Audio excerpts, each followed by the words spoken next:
got to go thrifting the other day. I know, newsflash, newsflash, not like I don't go several times a week. Anyway, I found a bunch of cool vintage things while I was thrifting a couple different shops in my little town, and I wanted to share those with you. I'm gonna start off with my favorite. I think it's pretty much my favorite. You saw it in the thumbnail, so it's not a big suspense thing, but it's this. Look at that pattern. Such retro flower power goodness. Anyway, it is called a triple decker food carrier. And actually I just shared finding it in one of my shorts videos recently. So what the deal is, it's by J.L. Clark. Okay, so I'm gonna pop it open and you can see even better what the dealio is. So they recommend the top part here.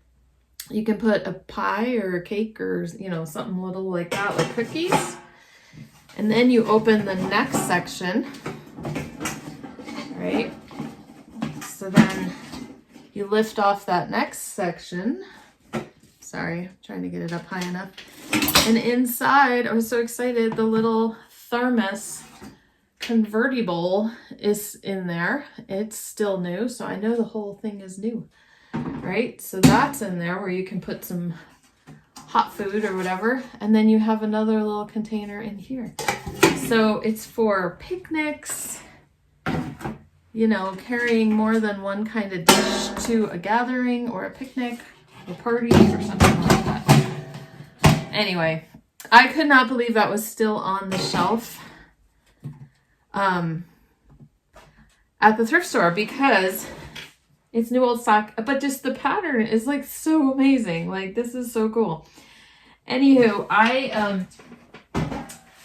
they also we're doing half off on kitchenware that day. So I didn't pay $15. If you could see the sticker on top of there, I paid $7.50. They were doing 50% off kitchenware.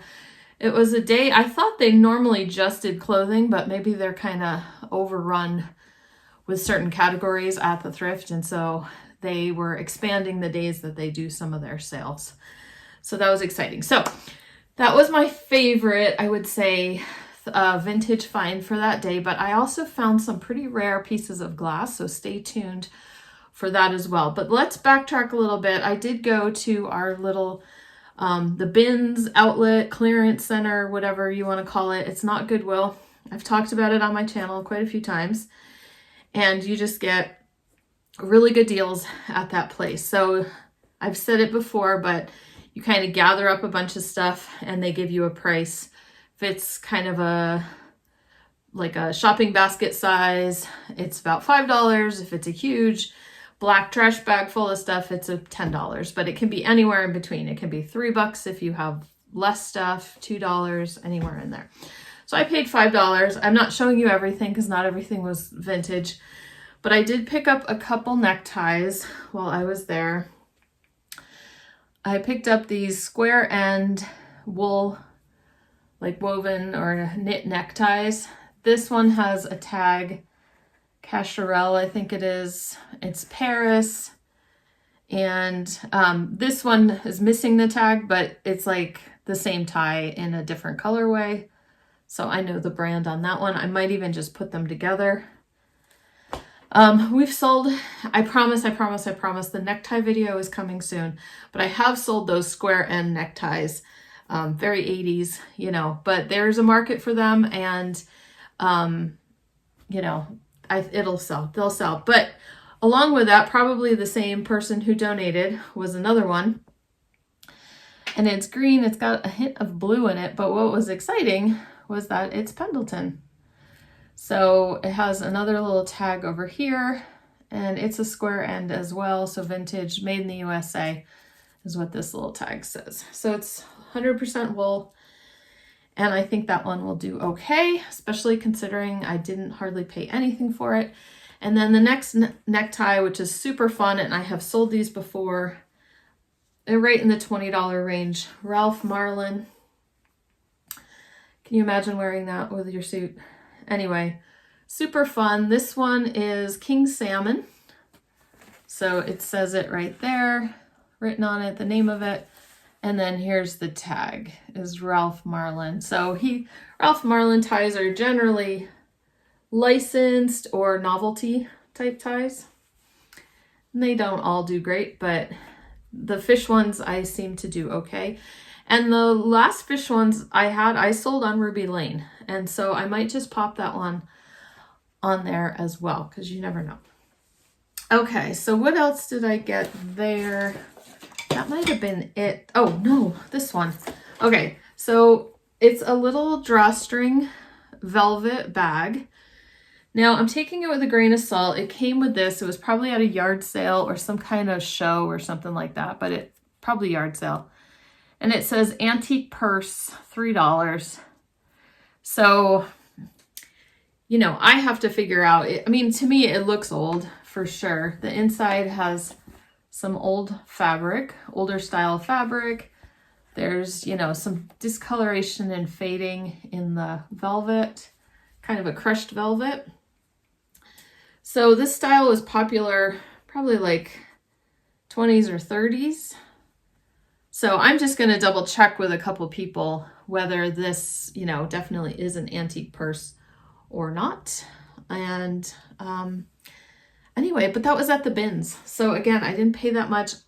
Looking at comps, they don't go for like crazy money, but I would probably, you know, it's like 20 bucks or something like that. So I'll just double check on that. There's nothing fancy. Like I said, it's got some fading. There's nothing fancy about it, like rhinestones or beading or anything like that. So it's not going to be like a high dollar amount. But if it is antique or at least vintage, that's kind of cool. I think it is anyway. Oh, and so then also at the bins, I got a bunch of baseball caps, but you know, there wasn't anything super exciting. There wasn't anything like really vintage that I needed to share with you because I'm focusing on vintage today. So I'm just going to kind of go through. Some were at different thrift stores, but I'll just share, you know, I'm not going to do them in the order I found them. I'm just going to do them in the order of the pile that I have here on my desk. So this one probably, you know, not the greatest flip, not a dud per se. It's Eddie Bauer. It's vintage. It's a fanny pack, if you couldn't tell, like a waist pack.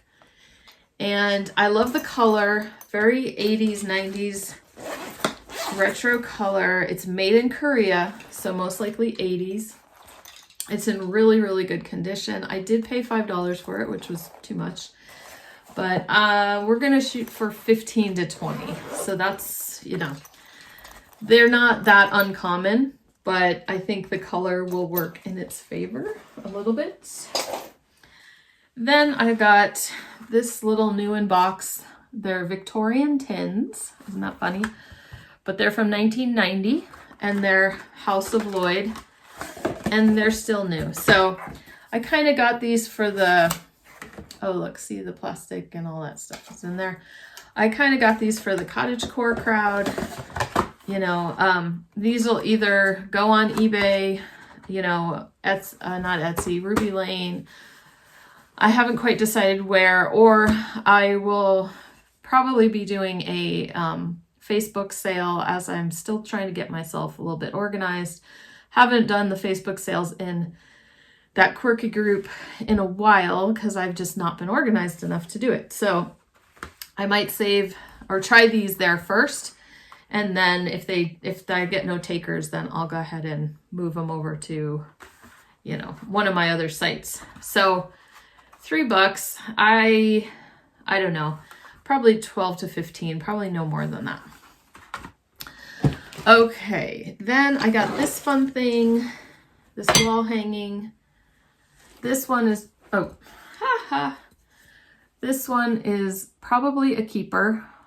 A happy home recipe. I love the mid-century house down there at the bottom. And it's kind of a Scandinavian style, kind of the rose mailing type paint, but, you know, not necessarily European.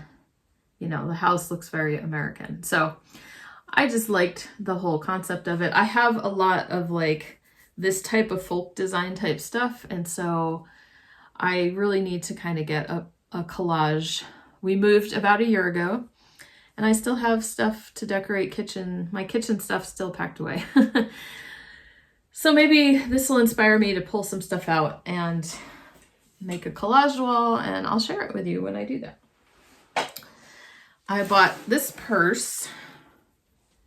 Isn't that awesome? So it still has its Nordstrom tag. And then if you look at, it's got a really cool handle. The brand, I don't know if you're going to be able to, if I can get it out for you to see it. Maybe I can. It's Frenchy of California. And it's made in the USA. So there is not a great sell-through rate for this brand. But that was searching eBay, and I always kind of keep in mind that eBay is not my only audience. So I look at sell-through rate, and what I mean by that is I look at the number of items by a brand or a specific item. I look at the number of items listed, and then I look at the number that have sold in the last 90 days and just kind of comparing that number. Now, if more items have sold that are currently listed, then that's a good sell-through rate. It's over 100%. This is just kind of a reseller math, right? That we just kind of use as a guide. While you're out like on the hunt, you can do a quick evaluation of how fast certain things are selling. So there are a lot of this brand listed and not as many sold. So that's not great. This one, I saw a few listed that were snakeskin like this in different shapes and colors. And, but I will put it on eBay, but I also have Poshmark. I also have the Quirky Group. I have different options for trying Depop. I have different options for trying to sell it. So, I go by the sell-through rate, but sometimes when it's kind of vintage and unusual, I will pick it up as well and just hope for the best. Okay, I also got, now this was all in a bag together. As you can see, it's like yarn. So this one I'm gonna need to get help with because there's no label or anything. It's a very thin, like string, almost like a crochet type string. Now I kind of have a clue because it was in with this stuff and it was $2 for the whole bag. Now this was interesting. This is labeled Utopia Boucle.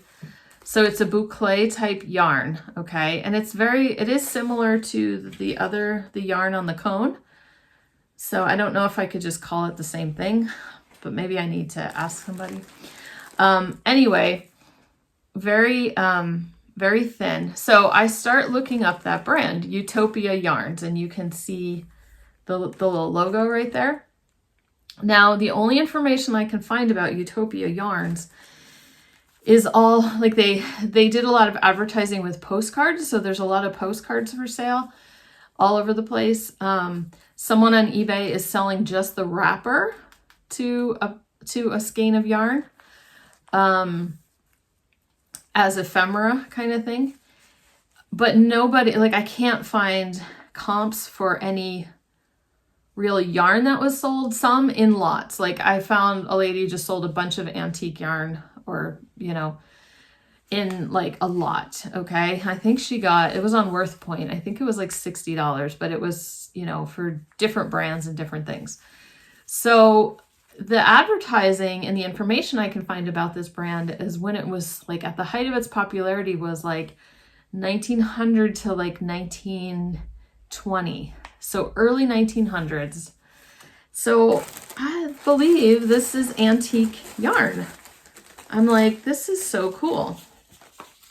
So I think I really just have to, okay, it's kind of a mess. So somebody, not back then, but somebody recently was using this yarn. So I have some unused skeins. They started to wrap one of them into, you know, the little balls. And then there was a crochet hook in there. And then there was also like a started piece. So I'm just going to lot it all up together and just throw a price on it. I don't know. Leave a comment down below. What price do you think I should list these at? I'm thinking I should at least get a minimum of 50, but let me know if you think I should go higher than that. I don't know. Or lower. Maybe I should go lower. I don't know. I just, you know, sometimes it's hard with vintage because you just, you know, you just don't know. You can't find comps, right? So I did see, I think I tried to look up some comparable like age, like antique yarn in a lot or whatever. And I see some like people are asking prices, but you know, not too many in sold. So I'll poke around a little bit more, but we'll see. Okay, one more, well, not one more. I still have the really cool glassware, but this one also might be a keeper. It's just a decorative plate to hang, but it's made in Portugal. And I do have family that lives in Portugal right now. And I have family who's Portuguese, you know, not related to me by blood because I'm not Portuguese. But I don't know. I love this style. It's like I was saying, I have a lot of different like European folk style type things. And I have even some, it's interesting, like German and you know, similar, maybe not quite terracotta pottery, but kind of similar folk person, you know, design. And I think it might just all go in my little collage, but I don't know. We'll see. I might keep this one. Comps, I did find a comp, maybe about $20 to $30. The one I saw, the plate, you know, ones I saw, I think the plates were a little bit bigger. This one's not that huge. So we're not talking huge money, but it would probably sell if I listed it. So I still have to decide on that. I think it's awesome. Okay, so let's talk about vintage I can't resist. Here's the backstory. So the other day at the thrift store, this was not the day I'm talking about where I found this stuff, but another day I found these plates at the thrift store and I just couldn't resist. I don't know if you can see, they're like turquoise, and that's actually the name of the brand or what they go by. The brand, the maker is Thomas, and they're made in Germany. I'm showing it to you upside down, I think. Okay, Thomas. And then it just says Germany. But it's so mid-century. I could not resist. Now, I've seen Thomas sets before, and it's usually like a coffee pot with coffee cups and everything like that. And the brand, it's just a very like German mid-century kind of look to it. But I saw these plates and there was like a whole stack of them, and I'm like, oh my goodness. So I bought those plates, right? I looked at sell-through rate again. I looked at comps in the store, and I'm just like, they sell, like there's not too many of them out there. But I saw some in solds, right? I didn't pay a whole lot. Even on that day, housewares were half off. And so it was like the plates were $1 a piece. And then I also got some bowls. Now, bowls tend to do pretty well in any, you know, in dinnerware. They're usually, for me, they've always sold the best. So I'm thinking, you know, not a lot of people are going to have the bowls. And these are just kind of like dessert or bread and butter. No, bigger than bread and butter, but like salad or dessert plates. So I couldn't resist it. Now, they had other pieces there, and there was a gravy bowl, which I was like, oh, that's cool, but it was chipped. There was a huge platter, but it was chipped. There was the coffee pot, and the coffee pot was so cool looking, but it was missing its lid. So I did leave a bunch of stuff behind. I just got the stuff that was in good shape. And I did notice near the coffee pot, there were the coffee cups, but without saucers, I was like, no. Well, then the other day, this day I'm talking about, I was looking through, same thrift store, and I saw, you know, there was a little bit less of those dishes. Someone had bought some of the chipped ones or whatever. And the coffee pot was still there and the cups were still there. And so I'm in a different aisle, and I kind of figured, I just didn't really search hard, but all of a sudden I see this and I'm like, oh, that's got to be the saucer for the little cups. So I went over, I found out how many little cups weren't not broken or chipped, and it turned out it was only 2. So I got 2 saucers and 2 little cups. So now I have a little bit more to add to, you know, when I do the listing, but I'm like, oh my goodness, isn't that so cool? Okay, that's just awesome. Maybe, because I have so many of those plates, maybe I'll sell like a set like that. I don't know what I'll do. Okay, so let's take a look at this little beauty and let me know if you recognize it. I did recognize it as the dip bowl to a chip and dip set, and I had a feeling it was Blendo. It's a West Virginia glass company, right? It does the Blendo colored, you know, glassware, very popular. Usually pitchers and glasses and things. Well, I kind of had a feeling it was Blendo, but when I did a search for Blendo chip and dip, all I was seeing was like color at the bottom and then clear up at the top. And I was like, well, if it's not Blendo, it's something. I know I've seen it before. So I did some more research. I figured, okay, 99 cents. I figured if someone, you know, I know I've seen it. You know, someone's going to need a replacement dip bowl. I just know it. So anyway, I just picked it up for 99 cents. So when I did my research, I did find out that it's by Blendo, and the series that they have where they have the 2-tone like this is called Bermuda Twist. And the pieces sell, you know, pretty good, especially the pitchers and glasses and things.